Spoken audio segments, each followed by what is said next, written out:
रहे हैं तो ये 3 पार्ट में बटा होता है। सबसे पहला फोर ब्रेन वाला पार्ट होता है, उसे प्रोजेनसेफेलॉन कहते हैं। सिफेल वर्ड हम लोग, सिफेलॉन वर्ड हमेशा हम लोग ब्रेन के लिए यूज करते हैं, जैसे इंसेफ्लाइटिस बोलते हैं, एक डिजीज होता है। दूसरा मिड ब्रेन को मेसेंसेफेलॉन कहते हैं, मेसेंसेफेलॉन। और हाइंड ब्रेन को रोम्बेनसेफेलॉन कहते हैं, रोम्बेनसेफेलॉन। ठीक है, रोम्बेनसेफेलॉन ये पार्ट है, ये डिविजन्स है। फिर हम कहते हैं फोर ब्रेन जो प्रोजेनसेफेलॉन है ये फर्दर डिवाइड होता है 3 पार्ट में। ठीक है, राइनेनसेफेलॉन, राइनेनसेफेलॉन जो बाद में जाके ऑल्फैक्टरी लोब बन जाता है, राइनेनसेफेलॉन।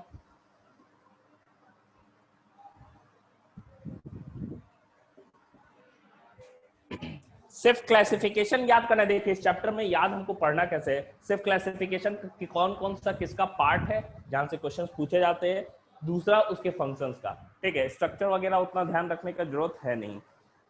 नेक्स्ट है टीलेंसेफेलॉन, टीलेंसेफेलॉन जो कि मेन है सेरेब्रम पार्ट बनाता है। ठीक है, सेरेब्रम पार्ट बनाता है। और डाइनेंसेफेलॉन ये हो गया। मेसेंसेफेलॉन जो कि बाद में जाके, ये तो एम्ब्रायनिक स्टेज में, बाद में जाके हमारा optic lobes and crura cerebri का फॉर्मेशन करता है। ऑप्टिक लोब्स ये क्या है, ऑल्फैक्टरी है, स्मेल का। ठीक है, ये optic lobes and crura cerebri का फॉर्मेशन करता है। ठीक है, और रोम्बेनसेफेलॉन डिवाइड होता है 2 पार्ट में, मेटेनसेफेलॉन एंड माइलेनसेफेलॉन। मेटेनसेफेलॉन एंड माइलेनसेफेलॉन, ये पॉन्स और सेरिबेलम है, और ये हमारा मेडुला है, मेडुला।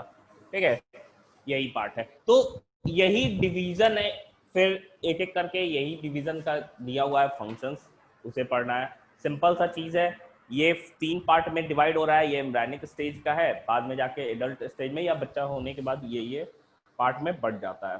ठीक है, 2 पार्ट है। अगर कैविटीज की बात करें, ठीक है, या फिर हम बात कर रहे हैं इसके अंदर चेम्बर्स की, क्योंकि ये अंदर से हॉलो होता है। ठीक है, अंदर से ये हॉलो होता है।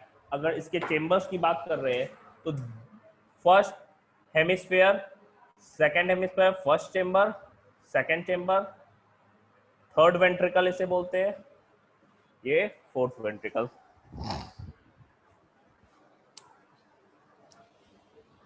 मिड ब्रेन में एक डक्ट पार हो रहा है या अंदर चेम्बर है जिसे एक्विडक्ट कहते हैं, एक्विडक्ट। ठीक है, मतलब सिंपल है कि ब्रेन या स्पाइनल कॉर्ड अंदर से हॉलो होता है।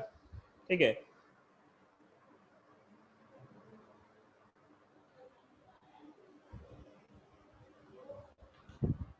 फिर इसके बाद टॉपिक है इसमें मेनिंजेस के बारे में, मेनिंजेस, मेनिंजेस, मेनिंजेस के बारे में। अच्छा, आप लोगों ने, सारे लोगों ने पढ़ा था ये जो मैंने बोला था, सारे लोगों ने पढ़ा था ये नोट्स जो मैंने दिया था।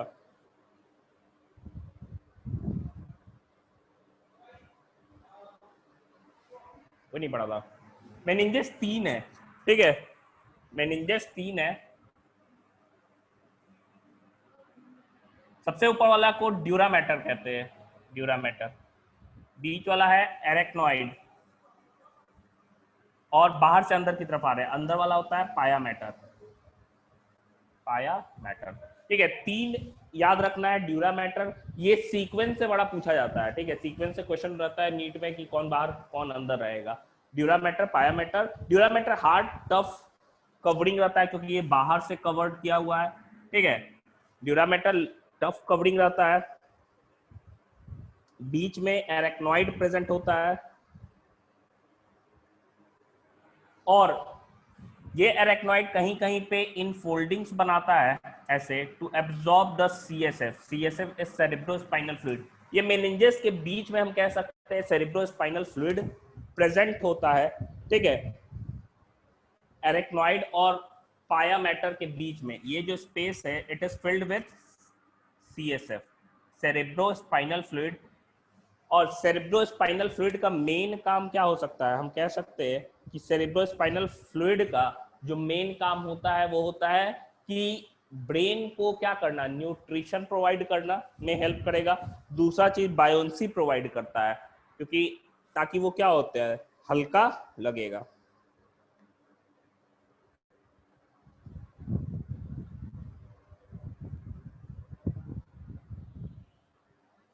yeah.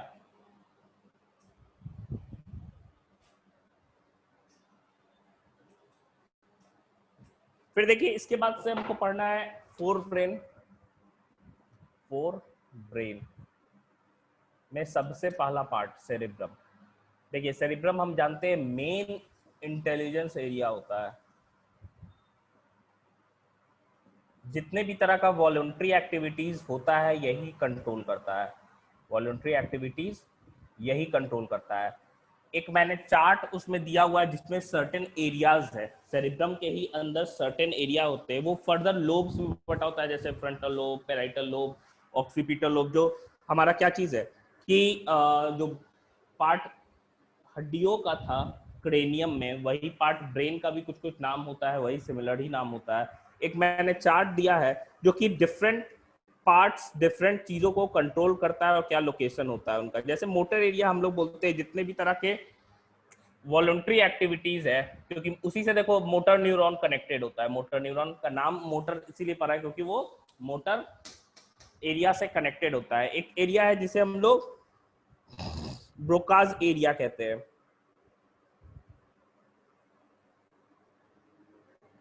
ठीक है, ब्रोकाज एरिया।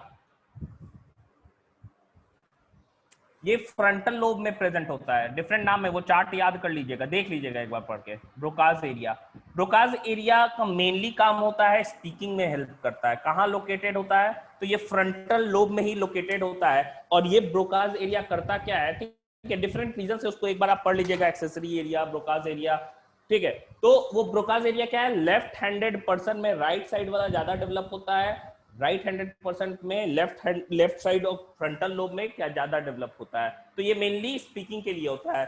अगर ये डिस्टर्ब हो जाएगा तो वो आदमी भले ही उसका सारा मैकेनिज्म सही है स्ट्रक्चरली, लेकिन वो बोल नहीं पाएगा। तो फोर ब्रेन हो गया, डिफरेंट एरियाज है, ठीक है। दूसरा है डाइनसेफेलॉन। सेरिब्रम, सेरिब्रम के बाद फोर ब्रेन में है डाइनसेफेलॉन। डाइनसेफेलॉन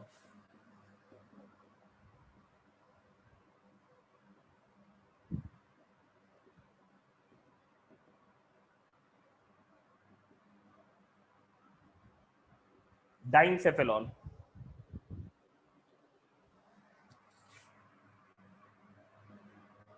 इसमें तीन पार्ट में है, एपिथैलेमस, एपिथैलेमस थैलेमस के ऊपर, थैलेमस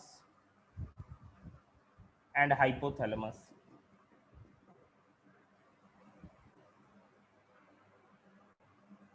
ठीक है, epithalamus, thalamus and hypothalamus.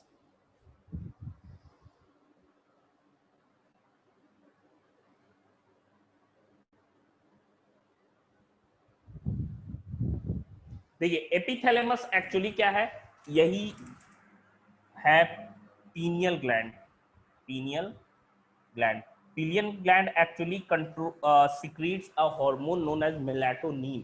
melatonin controls the diurnal cycle. 24 hour जो सर्कैडियन रिदम है उसको कंट्रोल करने का काम करता है, और प्यूबर्टी या सेक्सुअल मैच्योरिटी को भी अटेन करने का में हेल्प करता है। तो ये एपिथैलेमस हमारा क्या हो गया, पीनियल ग्लैंड को कंट्रोल कर रहा है, या अच्छा सॉरी यही पीनियल ग्लैंड है।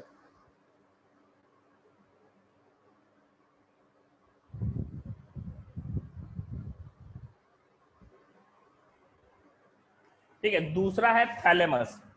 डाइनसेफेलॉन का 80% पार्ट थैलेमस होता है। ये एक्चुअली में हम कह सकते हैं मोटर और सेंसरी न्यूरॉन के बीच का कनेक्शन होता है, मतलब ये मेनली फॉर्म करता है रिले न्यूरॉन से, ठीक है। मेनली ये हम कह सकते हैं कि कनेक्शन एस्टेब्लिश करने में हेल्प करता है थैलेमस का। लास्ट पार्ट है हाइपोथैलेमस। हाइपोथैलेमस में ये क्या है, हम कह सकते हैं नीचे का पार्ट होता है, लोअर पार्ट ऑफ डाइनसेफेलॉन होता है। मेनली ये हम कह सकते हैं कि दो तरह के हार्मोन का सिक्रीशन करता है, ये एज अ हम कह सकते हैं एंडोक्राइन ग्लैंड का फंक्शन करता है, इनिबिटरी हार्मोन और रिलीजिंग हार्मोन। और हम लोगों ने देखा था कि पोर्टल सिस्टम मैंने बताया था, तो हाइपोफाइजियल पोर्टल सिस्टम से वही हार्मोन्स कहाँ पहुंचते हैं, ठीक है, पिट्यूटरी ग्लैंड में पहुंचते हैं, पिट्यूटरी ग्लैंड में पहुंच रहे हैं ये हाइपोफाइजियल पोर्टल सिस्टम से। तो हाइपोफाइजियल पोर्टल सिस्टम से पिट्यूटरी ग्लैंड को ये कंट्रोल करने का काम करता है। एक्चुअली इसमें स्ट्रक्चरली देखा जाए तो एक एक्स शेप स्ट्रक्चर प्रेजेंट होता है जिसे ऑप्टिक कियाज्मा बोलते हैं। कियाज्मा हमेशा याद रखना कि क्रॉस शेप स्ट्रक्चर को ही बोलते हैं, जिससे ऑप्टिक कियाज्मा से ही क्या होता है, अटैच होता है पिट्यूटरी ग्लैंड नीचे की तरफ, ठीक है। तो ये जो सेकंड पार्ट हो गया हमारा फोर ब्रेन का, सेरेब्रम हो गया और दूसरा डाइनसेफेलॉन हो गया। हाइपोथैलेमस बहुत सारे फंक्शंस को कंट्रोल करता है, जैसे बॉडी में थर्मो रेगुलेशन जो करा रहा है वो हाइपोथैलेमस के ही कारण होता है, ठीक है। बॉडी में जितने तरह के एंडोक्राइन बिहेवियर है बहुत सारे को कंट्रोल करता है। हमारे हम कह सकते हैं कि जितने इमोशंस है बहुत सारे इमोशंस को भी कंट्रोल करता है हाइपोथैलेमस। मेनली अगर काम करता है तो इसको हम लोग कहते हैं मेनली थर्मो रेगुलेशन का ही काम करता है।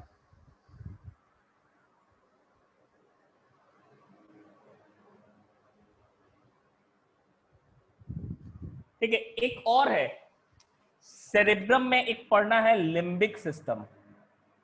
लिम्बिक सिस्टम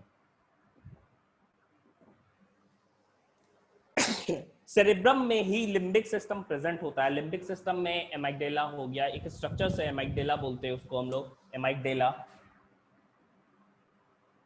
एमाइगडाला, हिप्पोकैम्पस, ये सारे स्ट्रक्चर प्रेजेंट होते हैं।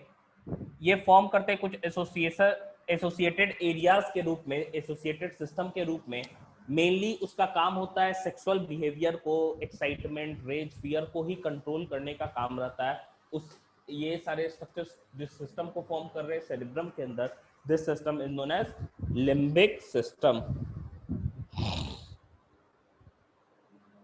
और तीसरा जो है वो है ऑल्फैक्टरी लोब।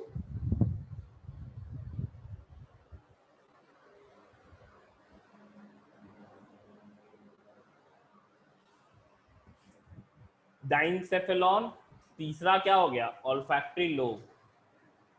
देखो पहला हो गया हम लोग पढ़ लिए फोर ब्रेन में तीन पार्ट, सेरेब्रम, डाइनसेफेलॉन में तीन, एपिथैलेमस, थैलेमस एंड हाइपोथैलेमस। तीसरा जो हो गया वो क्या है, ऑल्फैक्टरी लोब।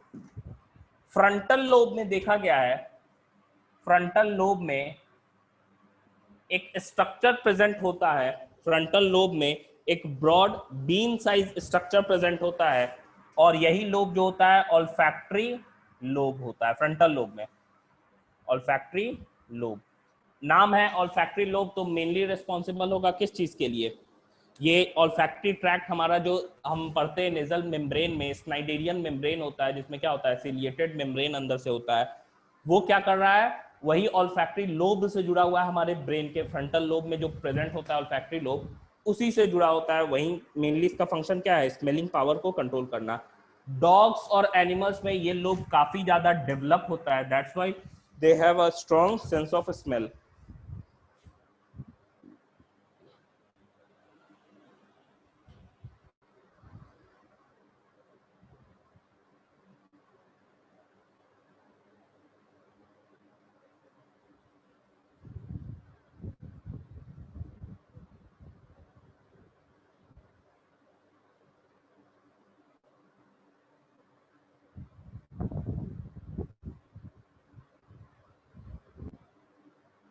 हो गया, देखिए नेक्स्ट पार्ट पढ़ना है मिड ब्रेन।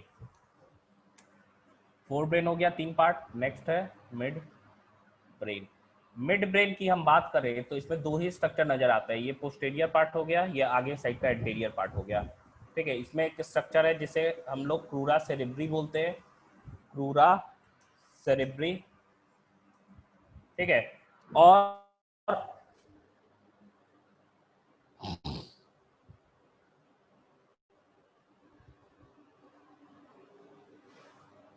ये क्रूरा सेरेब्री मेनली रिस्पॉन्सिबल किस चीज के लिए है, हम कह सकते हैं लिम्ब के मसल्स को कंट्रोल करने के लिए, लिम्ब मसल्स को कंट्रोल करने के लिए रेस्पॉन्सिबल होता है मेनली क्रूरा सेरेब्री।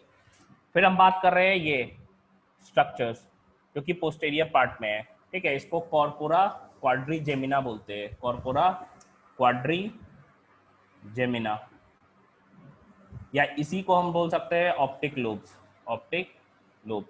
ये किस चीज के लिए रिस्पॉन्सिबल, नाम ही ऑप्टिक है, तो ऑप्टिक लोब क्या चीज के लिए रिस्पॉन्सिबल होगा, फोर स्फेरिकल स्ट्रक्चर नजर आता है, ये मैंने दो ही बनाया, दो पीछे साइड होगा।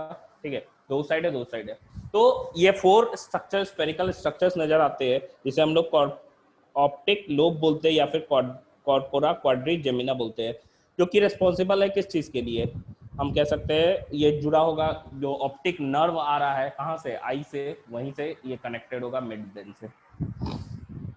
मिड ब्रेन में दो ही स्ट्रक्चर है, नाम याद रखिएगा, क्रूरा सेरेब्री एंड कॉर्पोरा क्वाड्रीजेमिना। क्वाड्री मतलब चार स्ट्रक्चर है।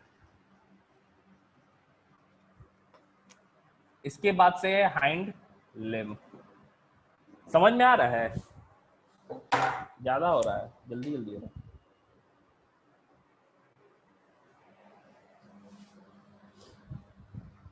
समझ में आ रहा है,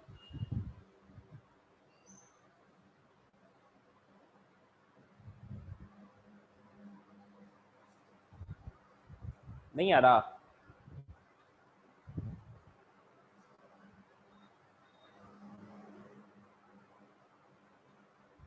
सिंपल जो जो स्ट्रक्चर है ना, उतना ज्यादा याद वाद करने का जरूरत नहीं है, देखिए बता रहे हैं। ठीक है, क्वेश्चन जो ये नाम है ना, इसी से क्वेश्चंस आते हैं, उतना डीप में ऑब्जेक्टिव ही क्वेश्चंस आएंगे, आपको लिखना तो उतना फंक्शन उसका है नहीं। ठीक है, तो जो क्वेश्चंस आते हैं वो एकदम ही ऑब्जेक्टिव होंगे, जो नाम से है बस उसी से क्वेश्चन आ रहा है कि हाँ किसका कौन सा पार्ट है, यही याद रखना है। इस चैप्टर में इसी तरह का ही क्वेश्चन आता है। जैसे एक क्वेश्चन डायरेक्टली पूछा गया है, corpora quadrigemina is a part of fore brain, mid brain, hind brain, या नन, तो क्या हो जाएगा, मिड ब्रेन हो जाएगा। फिर हम बात कर रहे हैं हाइंड लिम्ब की, हाइंड लिम्ब कह रहे हैं, हाइंड ब्रेन की। ठीक है, बात कर रहे हैं हम हाइंड ब्रेन की। हाइंड ब्रेन तीन पार्ट में डिवाइडेड है, pons, cerebellum and medulla oblongata,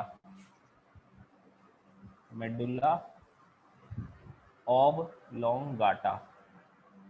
ठीक है, एक एक करके देख लेते हैं। पॉन्स जो पार्ट है, पॉन्स, ये हम कह सकते हैं स्मॉल स्फेरिकल प्रोजेक्शन होता है, स्मॉल स्फेरिकल प्रोजेक्शन होता है, यहाँ पे ऐसे करके हम देखते हैं, मेडुला के जस्ट ऊपर यहाँ पे सेरिबेलम है, ट्री लाइक स्ट्रक्चर के रूप में प्रेजेंट होता है, ये फोर ब्रेन का ऐसे पार्ट हो गया। ठीक है, तो आप देखोगे ये वाला जो पार्ट है वो पॉन्स है, इसमें याद रखना है एक ही चीज, इसमें एक सेंटर प्रेजेंट होता है जिसे न्यूमोटैक्सिक सेंटर कहते हैं, pneumotaxic centre, which is responsible for rate of respiration, respiration rate को कंट्रोल करने के लिए।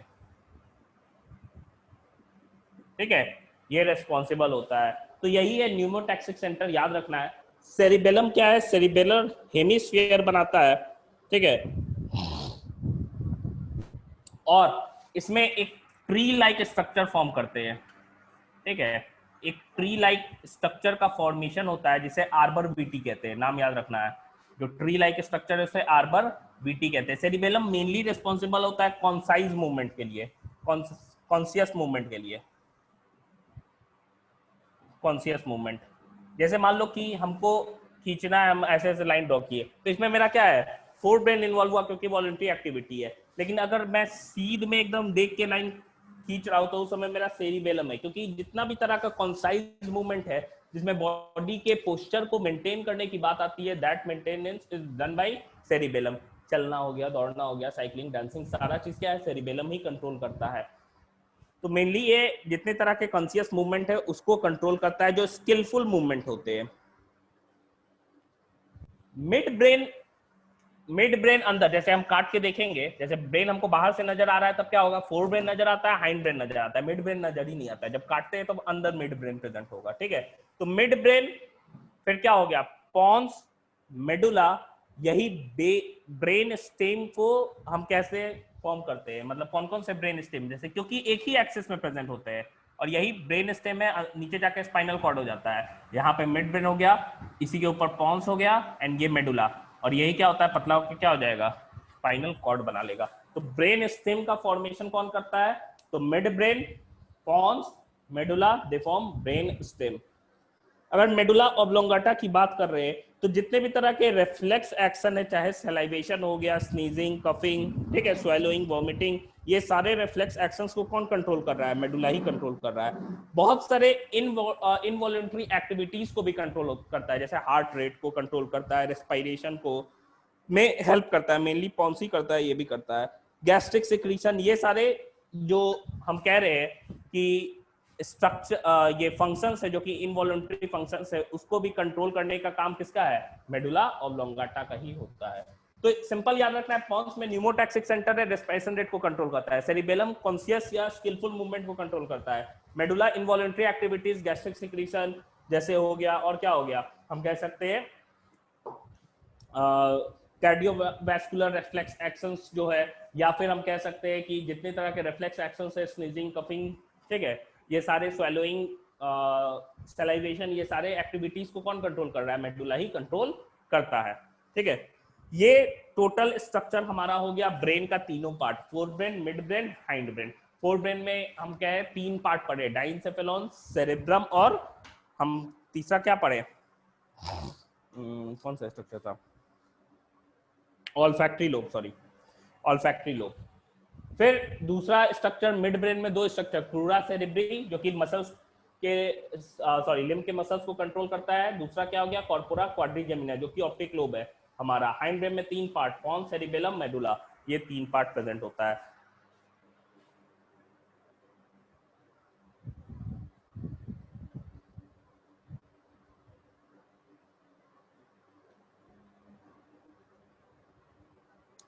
एक इसमें दिया हुआ है सीएसएफ का सर्कुलेशन का एक फ्लो चार्ट है, जो मैंने नोट्स आपको भेजा है, उसमें जो फ्लो चार्ट है बस वही पढ़ लीजिएगा। फिर से मैं बोल रहा हूं, जो फ्लो चार्ट है बस वही पढ़ लीजिएगा।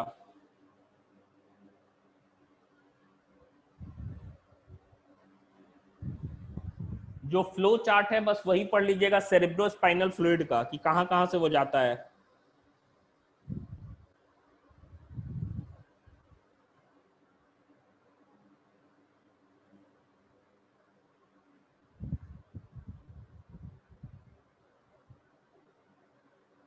फिर देखिए स्पाइनल कॉर्ड है, सीएसएफ का मैं बोल रहा हूं कि जो फ्लो चार्ट है बस वही पढ़ लीजिएगा।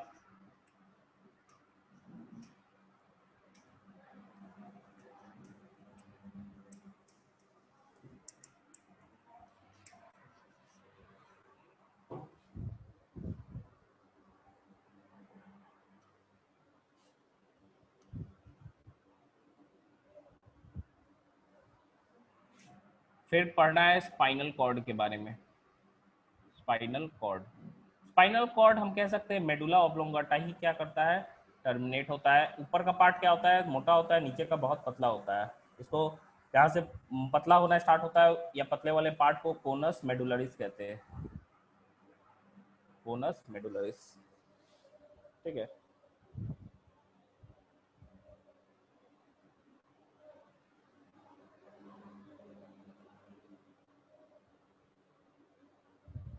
फिर यही स्ट्रक्चर पढ़ना है, दोनों साइड से क्या होते हैं, स्पाइनल नर्व्स निकलते हैं, क्रेनियल नर्व्स ब्रेन से निकल रहे हैं, ठीक है। ये पेरिफेरल नर्वस सिस्टम में पढ़ना है। इसके बाद से रिफ्लेक्स एक्शन पढ़ना है। रिफ्लेक्स एक्शन पहले भी आप लोग पढ़े, डोर्सल रूट रहता है, वेंट्रल रूट रहता है, ये वाला रिफ्लेक्स एक्शन पढ़े होंगे, ऐसे वाला, ठीक है, यहाँ पे ऐसे वाला, ये ऐसे, ये ऐसे, ये रिले सेंटर हो गया। रिले सेंटर अभी हम लोग देखें कहाँ प्रेजेंट होगा, तो रिले सेंटर हमारा थैलेमस में प्रेजेंट होता है। ठीक है, तो यही रिफ्लेक्स एक्शन के बारे में, डोर्सल और वेंट्रल रूट कहाँ प्रेजेंट होता है, दोनों साइड से निकल रहा है। फिर नेक्स्ट हमको पढ़ना है, दो तरह का रिफ्लेक्स एक्शन होता है, क्रेनियल रिफ्लेक्स एक्शन और स्पाइनल। सिंपल सा चीज है, रिफ्लेक्स एक्शन जो कि ब्रेन के नजदीक है, जैसे आई साइड में, जैसे कोई पेन हमको आंख में डाल रहा है, ये जो बंद होना, क्लोजिंग, ये क्या है, क्रेनियल रिफ्लेक्स एक्शन। वहीं अगर इस पार्ट में हो रहा है तो ये पार्ट क्या है, स्पाइनल कॉर्ड से ज्यादा नजदीक है, तो स्पाइनल रिफ्लेक्स एक्शन हो जाएगा। जैसे नी जर्क मूवमेंट हो गया, या हाथ को खींचना हो गया, विड्रॉवल ऑफ द हैंड, तो ये हो गया। फिर हमको पढ़ना है इसमें पेरिफेरल नर्वस सिस्टम के बारे में, peripheral nervous system.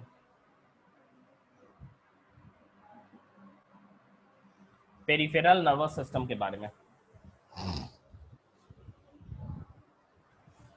Peripheral nervous system में 12 पेयर जो है क्रेनियल नर्व्स है, और 31 पेयर जो है वो क्या है, स्पाइनल नर्व्स है। दोनों साइड से निकले होते हैं और फंक्शन करते हैं। 12 पेयर जो क्रेनियल नर्व है उसका नाम याद रखना है, कौन कौन से है। ठीक है, ऑल्फैक्टरी हो गया, ऑप्टिक, ऑक्यूलोमोटर हो गया, ट्रॉक्लियर हो गया, trigeminal, abducens, facial, cochlear, vestibular. Vagus nerve 10th है, ठीक है, जो कि काफी लॉन्गेस्ट नर्व में आता है।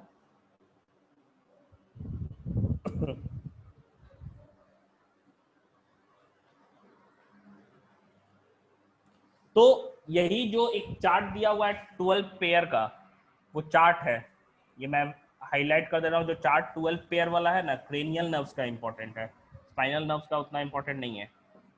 बिल्कुल ये चार्ट जो होगा 12 पेयर वाला नोट्स में दिए है, उस चार्ट को एकदम याद कर लीजिएगा लिख के।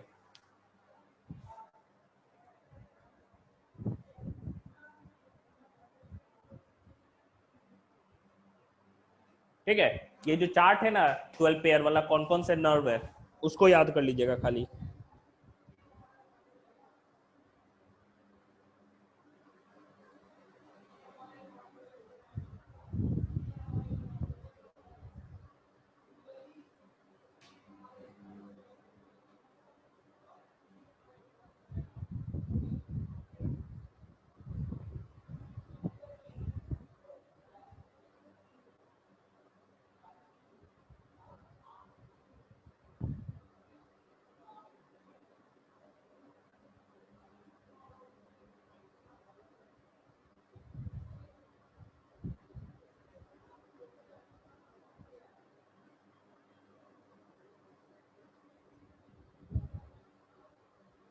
हो गया।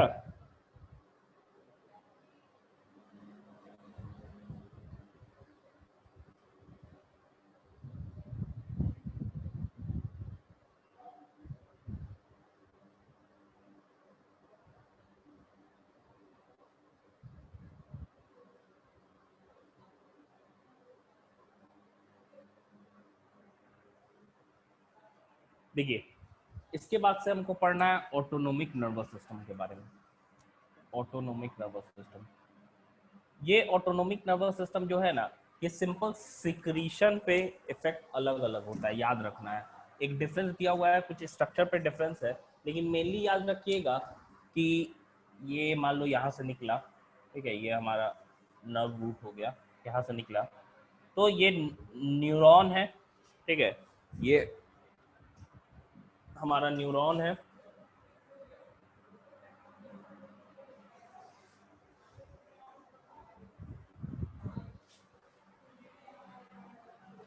ये दूसरा न्यूरॉन है।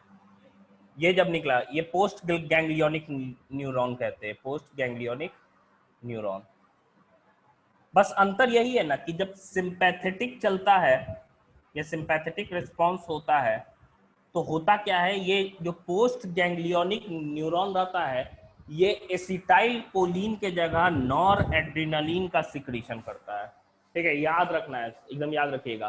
जब ऑटोनोमिक नर्वस सिस्टम में जब सिंपैथेटिक नर्वस सिस्टम की बात करते हैं, तो वहां पे पोस्ट गैंग्लियोनिक न्यूरॉन जो है वो इन स्पाइट ऑफ, हम कह सकते हैं, एसिटाइल कोलिन, वो क्या सिक्रीट कर रहा है, नॉर एड्रिनलिन। वहीं अगर हम पैरासिम्पैथेटिक की बात करते हैं, तो इसके जगह क्या निकलेगा, ये नहीं निकलेगा, क्या निकलेगा, ACH निकलेगा। यही मेजर डिफरेंस है जिसके कारण अलग अलग इफेक्ट होता है। ठीक है,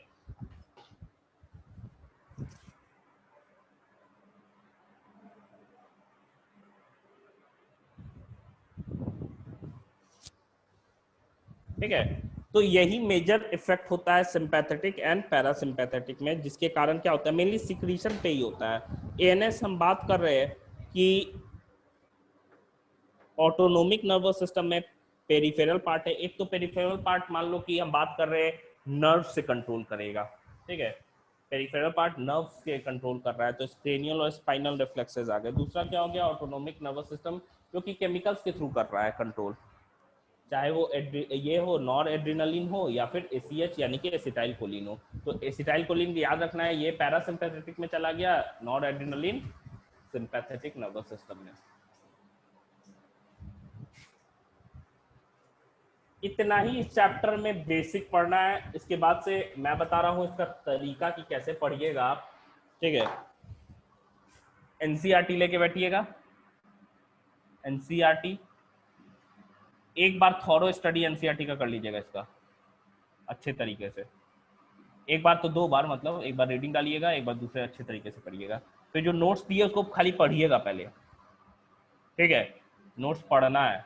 और उसके बाद से लास्ट में थर्ड टाइम में एनसीईआरटी में जो जो रेलिवेंट है, थोड़ा बहुत नोट से आपको लग रहा है कि हाँ ये पॉइंट लिखना है, वो पॉइंट वाइज लिखना होगा, ठीक है। क्रिस्प नोट्स बनाइएगा, ज़्यादा लंबा लंबा सेंटेंस लिखने का कोई ज़रूरत नहीं है। मैंने बता दिया है, इसमें नेम से क्वेश्चन पूछा जाता है, ज़्यादा उसका डिटेल से क्वेश्चन ही नहीं रहता है, कौन सा पार्ट किसमें, जो डिवीजन हो रहा है ना, वो एकदम मुंह पे रहना चाहिए कि हाँ ये इसका पार्ट है, ये इसका पार्ट है, ऐसे ही याद रखना है।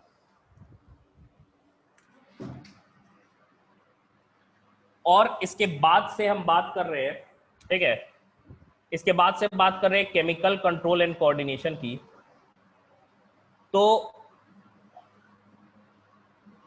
केमिकल कंट्रोल है जो, इसमें दो पार्ट है, ठीक है, याद रखना है हमको। एक है ग्लैंड्स वाला पार्ट, या हम कह रहे हैं हार्मोनल पार्ट जो है, हार्मोनल पार्ट है।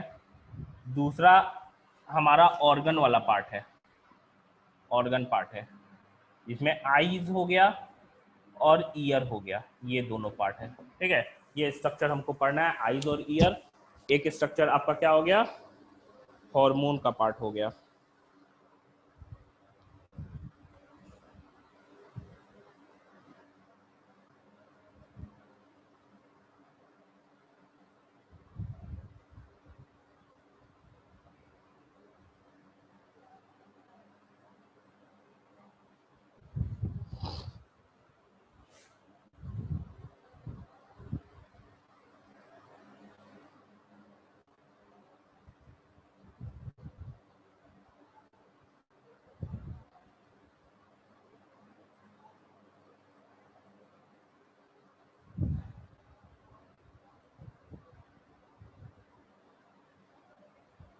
सॉरी, ये नर्वस कंट्रोल एंड कोऑर्डिनेशन नहीं था, ये दोनों आईज और year nervous control and coordination में ही पढ़ना है। एक एक्स्ट्रा पार्ट है नर्वस कंट्रोल एंड कोऑर्डिनेशन में ही पढ़ना है, आईज एंड ईयर। देखिए इसमें कुछ ज्यादा पढ़ना नहीं है, सिंपल स्ट्रक्चर लेयर्स है वो याद रखना है। इसमें पार्ट है external ear, internal ear, middle ear, कौन सा पार्ट कैसे है, इससे क्वेश्चन रहता है ना। ये जो पार्ट है आई और ईयर का, ये आपके एग्जाम में डिट्टो एनसीईआरटी से ही पूछा जाएगा। एनसीईआरटी से बाहर प्रिपेयर करने का कोई जरूरत नहीं है, ठीक है।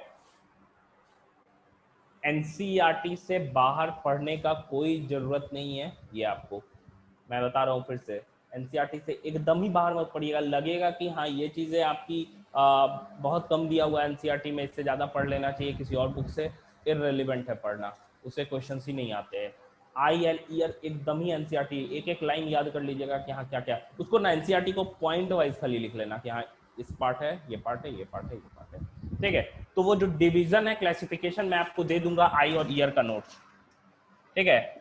आई और ईयर का मैं खुद से बना के दे दूंगा, इस बार बना के दे दूंगा कि कैसे ही डिवाइड करना है आई और ईयर को, हमको कैसे पढ़ना है। एक ये चीज हो गया हमारा क्लियर है, ये खाली पढ़ लीजिएगा, समझ में आ जाएगा कैसे हो रहा है। दूसरा हार्मोनल जो पार्ट है, इसमें हार्मोन्स में हमको पढ़ना क्या क्या है, हमको पढ़ना है सबसे पहला जो हार्मोन है, सॉरी सबसे पहला जो ग्लैंड है हमारे पास,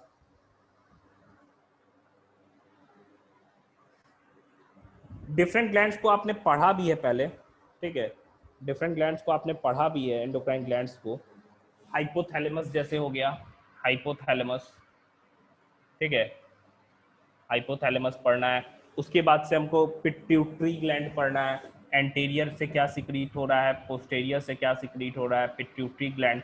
खाली नाम जानना है कि हाँ इससे ये सिक्रीट हो रहा है, एक एक फंक्शन, हाँ ये इसका फंक्शन है, ये इसका फंक्शन है, बस इतना ही जानना है, ठीक है। फिर पीनियल ग्लैंड हो गया, फिर पीनियल ग्लैंड हो गया, फिर आपका थायराइड, पैराथायराइड, थायराइड, फिर पैराथायराइड, ठीक है, फिर थाइमस ग्लैंड, फिर थाइमस ग्लैंड, फिर हमारा एड्रीनल, एड्रीनल, फिर टेस्टिस, नीचे नहीं दिख रहा, टेस्टिस, ओवरी। देखिए एक एक करके मैं बता दे रहा हूं और इस सारे को पॉइंट वाइज करके मैं नोट्स लिख के आपको दे दूंगा, सारे को पॉइंट वाइज लिख के कि हाँ इसका इतना ही लिखना है, कहाँ ये प्रेजेंट है, लोकेशन, साथ ही साथ क्या इसका फंक्शन होता है, क्या सिक्रीट करता है। तो मेनली रिस्पॉन्सिबल है, हम कह सकते हैं हाइपोथैलेमस मेनली इसी को कंट्रोल करता है, पिट्यूटरी ग्लैंड को। कैसे? तो या तो वो रिलीजिंग हार्मोन सिक्रीट करेगा या इनहिबिटरी हार्मोन सिक्रीट करेगा,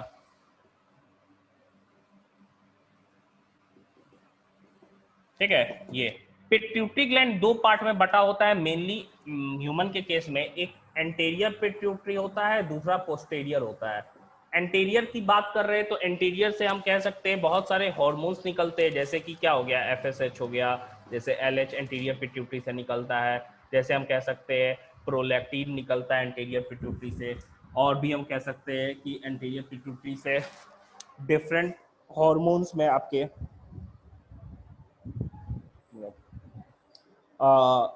ACTH निकलता है, ठीक है, ग्रोथ हार्मोन है मेनली, हाँ HGH growth hormone, ACTH adrenocorticotrophic hormone निकलता है, फिर हमारा ल्यूटिनाइजिंग हार्मोन LH FSH हो गया, ठीक है, TSS thyroid stimulating hormone. Human में एंटीरियर पिट्यूटरी में एक बीच में भी हम कह सकते हैं कि मिडिल पिट्यूटरी ग्लैंड प्रेजेंट होता है, ठीक है, जिसमें हम लोग कह सकते हैं कि ह्यूमन के केस में एंटीरियर पिट्यूटरी में ही वो बीच में हम कह सकते हैं फ्यूज रहता है, एंटीरियर पिट्यूटरी में ही MSH रहता है, मिलेनोसाइट स्टिमुलेटिंग हार्मोन। तो 1 2 3 4 5 6 7, ये 7 हार्मोन निकलता है एंटीरियर से, पोस्टीरियर से 2 ही याद रखना है, एक ADH हो गया वैसोप्रेसिन, दूसरा ऑक्सीटोसिन, यही 2 निकलता है, ठीक है। इसका फंक्शन हम जानते ही है, अभी पढ़े थे हम लोग की कलेक्टिंग डक्ट में क्या करता है, सॉरी DCT में क्या करता है, वाटर का रीअब्जॉर्प्शन बढ़ाता है। दूसरा ऑक्सीटोसिन क्या करता है, mainly milk let out hormone है, आपने पढ़ा भी है। दूसरा ये लेबर पेन को कॉज करता है, और यही एक लौता हार्मोन हम कह सकते हैं बॉडी में है जो पॉजिटिव फीडबैक मैकेनिज्म पे काम करता है, जितना मसल कॉन्ट्रैक्शन होगा उतना और ऑक्सीटोसिन निकलेगा। लेकिन जनरली क्या होता है, hormonal action negative feedback mechanism पे काम करता है, एक सफिशिएंट अमाउंट में निकल जाएगा तो निकलना बंद हो जाता है, वो सिग्नल कर देता है ऊपर वाले को, ठीक है, जहां से उसका सोर्स है। पीलियन ग्लैंड क्या है, अभी हम लोग ने देखा मेलाटोनिन का सिक्रीशन कर रहा है, मैं खाली नाम लिख रहा हूँ, फंक्शन आप जानते हो, डाईयूरनल साइकिल अभी बताया था। थायराइड ग्लैंड क्या है, 2 हार्मोन को निकल रहा है, एक कौन हो गया, थायरोक्सिन, थायरोक्सिन और थायरोकैल्सिटोनिन, जो कि कैल्शियम मेटाबॉलिज्म को मेंटेन कर रहा है, कैल्सिटोनिन। पैराथायराइड पैराथ हार्मोन को निकाल रहा है, पैराथ हार्मोन, जो कि क्या कर रहा है, हम कह रहे हैं कि ये दोनों मिलके, याद रखना है, दोनों मिलके कैल्शियम और फॉस्फेट लेवल को मेंटेन करता है ब्लड और खून के अंदर। थाइमस ग्लैंड थाइमोसिन को रिलीज करता है, and this hormone is basically involve in the differentiation of lymphocytes in the thymus gland, that is T lymphocytes. आपने पढ़ा है लिम्फोसाइट्स मूव करके कहां चले जाते हैं, थाइमस में, वहीं पे उनका डिफरेंशिएशन होता है, T lymphocytes. Adrenal is divided into 2 parts, cortex part and medulla part. दिख रहा है ना इधर, कॉर्टेक्स से क्या होता है, 2 हार्मोन, मिनरल कॉर्टिकॉइड निकलता है और ग्लूकोकॉर्टिकॉइड निकलता है, ग्लूकोकॉर्टिकॉइड। मेडुला से 2 hormone, adrenaline and nor adrenaline, ये दोनों हार्मोन निकलता है। फाइट एंड फ्लाइट मैकेनिज्म में ये हेल्प करता है, ये ग्लूकोज मेटाबॉलिज्म वगैरह को बढ़ाता है। लास्ट हम जानते हैं टेस्टिस से क्या निकल रहा है? टेस्टोस्टेरोन, ओवरीज एंड ओवरीज से प्रोजेस्टेरोन, और एस्ट्रोजन मेनली सिक्रीट होता है इसी से, एस्ट्रोजन मेनली सिक्रीट होता है, ओवरीज से ही सिक्रीट होता है। हाँ, एनसीईआरटी में ना मैकेनिज्म ऑफ हार्मोन एक्शन जो कि लास्ट टॉपिक है, उसमें टाइप ऑफ हार्मोन दिया हुआ है, देखिएगा एनसीईआरटी में लास्ट टॉपिक में दिया हुआ है peptide hormone, polypeptide, protein hormone का नाम दिया हुआ है, स्टेरॉइड कौन सा होगा, आइडोथाइरोनिन कौन सा है, एमिनो एसिड डेरिवेटिव कौन सा है। ये जो 4 नाम लिखा हुआ है ना, इससे क्वेश्चन आ चुका है, ऐसे क्वेश्चन आता भी है, याद कीजिएगा एनसीईआरटी का टाइप्स ऑफ हार्मोन, एनसीईआरटी का types of hormone, types of hormones, इससे क्वेश्चन आया हुआ है कि ग्लूको पेप्टाइड हार्मोन कौन सा होता है, या हम कह सकते हैं स्टेरॉइडल कौन सा होता है। हार्मोनल एक्शन कैसा होता है, तो हमने पढ़ा है हार्मोनल एक्शन भी हम कह सकते हैं कि किस बेसिस पे हो रहा है। तो हार्मोन मूव करता है, रिसेप्टर प्रेजेंट होते हैं और रेस्पॉन्स को क्रिएट किया जाता है। पहला जो है वो कुछ हम कह सकते हैं सेकेंड मैसेंजर का जनरेशन होता है, जैसे साइक्लिक एएमपी या कैल्शियम आयन, जो कि रेस्पॉन्स को क्रिएट करता है। मतलब हम कह रहे हैं कि हार्मोन जो है सर्टेन सेल पे ही एक्ट क्यों कर पाता है तो वो ब्लड में, तो हर सेल में जाना चाहिए नहीं। हार्मोन मान लो ये है, तो जो जिसके पास है उसको टारगेट सेल्स बोल रहे हैं, यहाँ आके ये फंस जाएगा, लॉक एंड की हाइपोथेसिस पे भी काम कर रहा है ये आके फंस गया, और एक तरह का मैसेंजर, सेकंड मैसेंजर का जनरेशन हो जाता है। जैसे इसमें क्या हो गया, cyclic AMP, cyclic adenosine monophosphate हो गया, या फिर कैल्शियम आयन का जनरेशन हो जाता है, जो कि उस रिस्पॉन्स को क्रिएट करता है जाके सर्टेन ऑर्गेनेल में, तब जाके वो क्या होता है, सिक्रीशन होता है। तो hormonal action is based on the reception of the hormone to the target cell and generation of cyclic messengers such as cyclic AMP and second messenger cyclic such as cyclic AMP or calcium ion, and hence the particular response by the cell is occurs। तो यही mechanism है mainly, ठीक है, mainly mechanism यही है hormonal action का। तो यही चैप्टर में दिया हुआ है, चैप्टर में मैं हर हार्मोन को या हर ग्लैंड को मैं नोट वाइज कर दूंगा। ये बचा है आई एंड ईयर नोट वाइज, ये मैं आपको दे दूंगा कल तक, ठीक है। कोई दिक्कत यहां तक?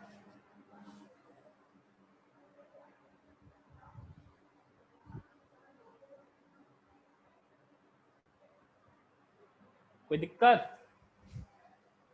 साइक्लिक एएमपी हम कहते हैं कि एडिनोसिन जो है ना, मोनोफॉस्फेट, एडिनोसिन एडिनोसिन मोनोफॉस्फेट बोल रहे हैं, मोनोफॉस्फेट, ये साइकिल के फॉर्म में एक रिंग चेन बना लेता है, ऐसे हम पढ़ते हैं ना रिंग चेन के रूप में, आपने रिंग पढ़ा होगा, या तो कंपाउंड रिंग के फॉर्म में रहते हैं या चेन के फॉर्म में रहते हैं। तो ये कैसा है, ये एक रिंग का फॉर्मेशन कर लेता है, उसी को साइक्लिक एएमपी कहते हैं हम लोग। और मेनली हम कह रहे हैं साइक्लिक इसीलिए क्योंकि बार बार एक कह सकते हैं कि ये जनरेशन रीजनरेशन होते रहता है, ये जाके टूटेगा फिर रीजनरेट होगा, दैट्स व्हाई साइक्लिक एएमपी हो गया।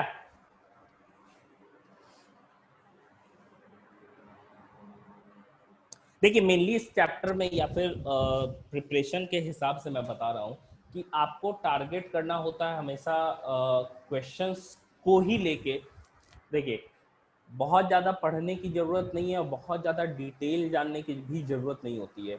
अगर बहुत ज़्यादा डिटेल जानने की कोशिश करने में लग जाएंगे, बिल्कुल जानना चाहिए, लेकिन आप समझो कि आपका क्वेश्चंस ज़्यादा अगर आप प्रैक्टिस कर रहे हो कम नॉलेज बेस रख के, तब वो ज़्यादा ही फायदेमंद होगा, क्योंकि क्वेश्चंस ही आपको क्लैरिफाई करेंगे कॉन्सेप्ट को। हर क्वेश्चन के पीछे भी नहीं भागना है कि हाँ इस क्वेश्चन के लिए एक नया टॉपिक हम पढ़ लिए। इस पे मैं आपको दे दूंगा आई ईयर और हॉर्मोन्स का, बस इतना ही नोट्स मैं आपको दे दूंगा कल तक, ठीक है। और ये 11th का सिलेबस हमारा खत्म हो गया, 12th से कंटिन्यू होगा आपका।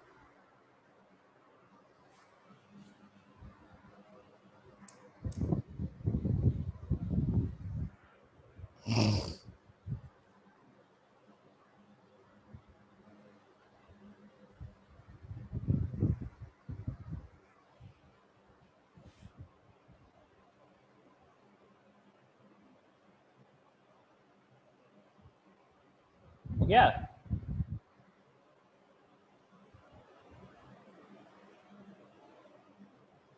और 12th का पोर्शन अब तरुण सर पढ़ा रहे हैं और वही कंटिन्यू करेंगे, ठीक है, और सदाब सर पढ़ाएंगे।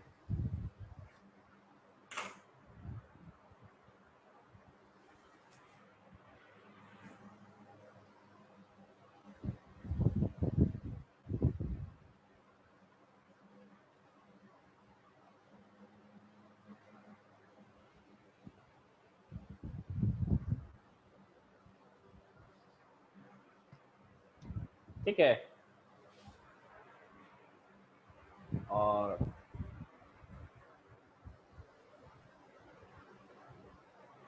कुछ पूछना है?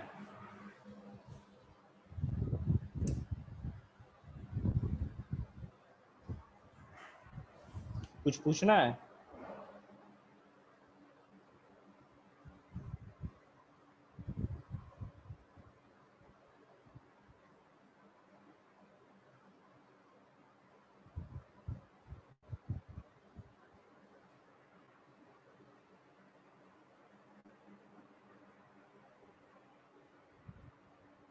एक्चुअली मेरा आज लास्ट क्लास है, ठीक है, और कल से तरुण सर ही और सदाब सर मेरी जगह पढ़ाएंगे। जो मुझे पोर्शन पढ़ाना था वो सदाब सर ही पढ़ाएंगे।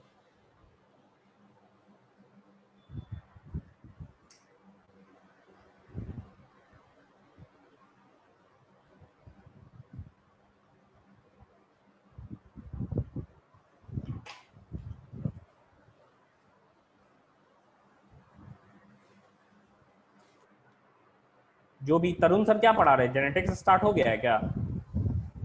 मतलब 12th सदाब सर और तरुण सर ही फिलहाल मिलके ही पढ़ाएंगे, जेनेटिक्स नहीं स्टार्ट हुआ है। मोस्ट प्रॉब्ली वो पढ़ा है शायद, पहले भी वही पढ़ा है ना।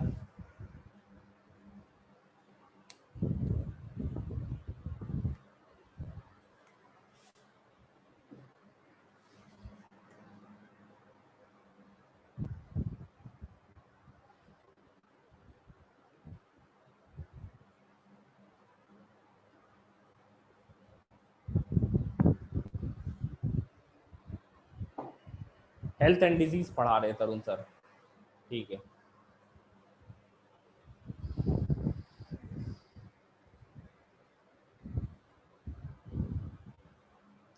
एक्चुअली आज मैं लास्ट डे है, एक्चुअली मैं नोटिस पीरियड में हूँ, ठीक है, सर्व कर रहा था। आज मैं लास्ट डे है 150 में, तो कल से मैं नहीं हूँ यहाँ पे। आप लोगों से काफ़ी कनेक्टेड हूँ मैं, और कहीं पे भी रहे आपको जो भी दिक्कत होगा, ठीक है, जो भी दिक्कत है आप मुझे एकदम ही कांटेक्ट कर सकते हो बेझिझक। किसी समय कोई भी डाउट हो, कुछ भी हो, आप मुझसे पूछ सकते हो, मैं बताऊंगा डेफिनेटली, ठीक है। और काफ़ी अच्छा रहा हमारा रिलेशन इतने दिनों से। मुझे तो बड़ा मज़ा आता था पढ़ाकर आप लोगों को। अच्छा तो बिल्कुल नहीं लग रहा है,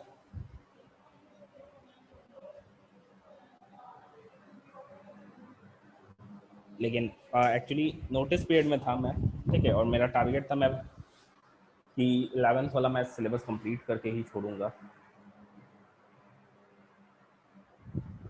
और एनीवेज आप लोग जो भी दिक्कत होगा, कभी भी कुछ भी, ठीक है, चाहे क्वेश्चन से रिलेटेड चाहे टॉपिक रिलेटेड, आप तुरंत मुझे, नंबर वही है मेरा, मैं चेंज नहीं करूँगा, अब चेंज क्यों होगा,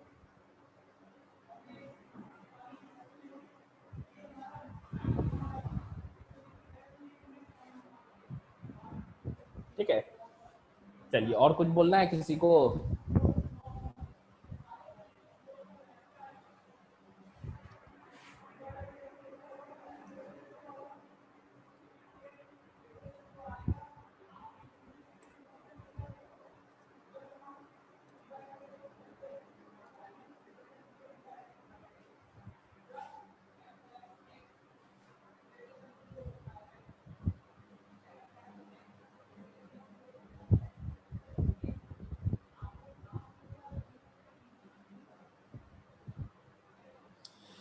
चलिए, तो thank you very much and all the best for your future.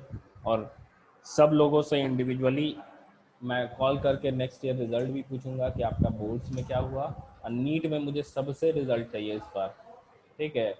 और सबसे रिजल्ट चाहिए, सबको बोल दे रहे एकदम। मैं आऊँगा भी मिलने आप लोगों से, सबसे रिजल्ट मुझे चाहिए। अच्छे से पढ़िए, ध्यान से पढ़िए, और क्वेश्चन प्रैक्टिस अच्छे से करते रहिएगा। घबराना बिल्कुल नहीं है, समय कभी भी बहुत ज़्यादा नहीं निकल जाता है, अभी भी नहीं। समझिए 2 महीना भी है तो 2 महीना 60 दिन होता है, 60 दिन इंटू 24 घंटा होता है। वो डिपेंड करता है कि आप उस 60 दिन में या 2 महीना, हमेशा ना लास्ट में हमेशा, और प्लान ना बड़ा फ्लेक्सिबल रखना। तुम्हारा 6 महीना का प्लान दूसरा होगा, तुम्हारा 2 महीना का दूसरा होगा, तुम्हारा 2 दिन का दूसरा प्लान होना चाहिए। हमेशा वेरिएबल होता है, कोई हार्ड एंड फास्ट रूल नहीं होता है कि यही प्लानिंग की है और वो एग्जीक्यूट नहीं हो पाया तो मेरा कुछ नहीं होने जा रहा है, मैं फेल हो जाऊंगा या फिर मुझसे क्रैक नहीं होगा। ये बिल्कुल नहीं होता है। हर टॉपर का हर बार प्लान मॉड्यूलेट होता रहता है। वो फ्लेक्सिबल लाइफ है तो फ्लेक्सिबिलिटी होनी चाहिए। कोई चीज़ आप रिजिड रख ही नहीं सकते हो कि नहीं एकदम इसी सेट में चले तभी रिजल्ट होने वाला है, ठीक है? तो हमेशा याद रखिए कि आप ही को रिजल्ट देना है, और चीज़ें इतना है, वो चीज़ें आप कैसे पढ़ लिए, रात भर जग के पढ़ लिए, 4 दिन में पढ़ लिए, 40 दिन में पढ़ लिए, 4 साल में पढ़ लिए, वो मैटर नहीं करता है। पढ़ लिए क्रैक हो जाएगा। समझे? समझ में आ रहा है ये बात कि इतनी चीज़ों को पढ़ना है आपको, एनसीईआरटी पढ़नी है आपको, 11th 12th सिलेबस कंप्लीट आप कर लो, आपका हो जाएगा। अब वो ये मत समझना कि अरे वो तो 6 घंटा पढ़ के डेली पढ़ता था, या 8 घंटा 10 घंटा पढ़ता था तभी होने जा रहा है मेरा, तो हम तो 3 घंटा पढ़ते तो मेरा कुछ नहीं होगा, ऐसा कुछ नहीं है। वो सिलेबस इतना है, आप जल्दी पढ़ के खत्म कर लो, आपका हो जाएगा, ठीक है? तो घबराना बिल्कुल नहीं है, और एकदम ही समझिए पॉजिटिव रहना है। और पॉजिटिव नहीं, रूटीन बना लो। रूटीन मतलब कि हाँ चाहिए पढ़ना है, इतना कंप्लीट करना, धीरे धीरे हो रहा है, ऐसा थोड़ी ना है। और घबराना नहीं है बिल्कुल, और हर चीज को अच्छे ढंग से करना है,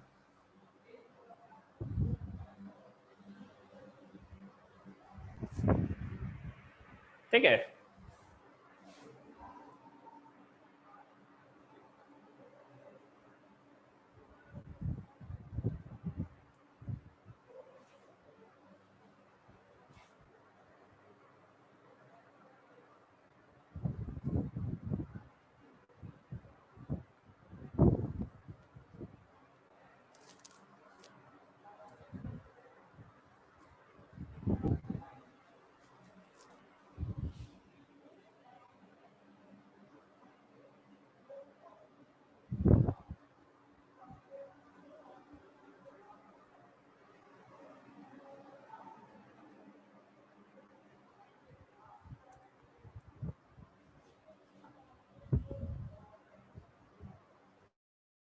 एक मिनट। हेलो। हाँ तो ये, हाँ तो मिल गया।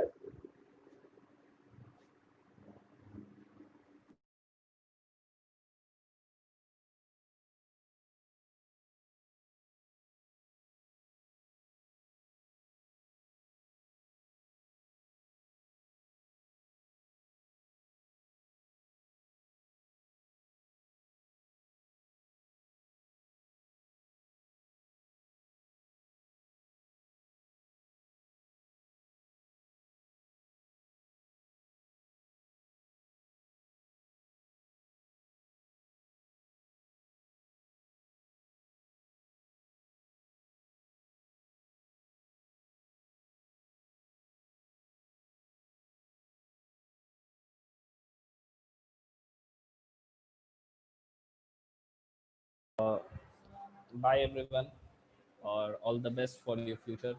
और हम लोग कनेक्टेड है ही, ठीक है? जो भी आपको दिक्कत होगा एकदम बेझिझक कभी भी कॉल कर लेना है, कभी भी कुछ भी पूछ लेना है, ठीक है? चलिए, bye. Bye Shivangi, bye Lekhika, bye Razia, bye Shreya, bye सन्या।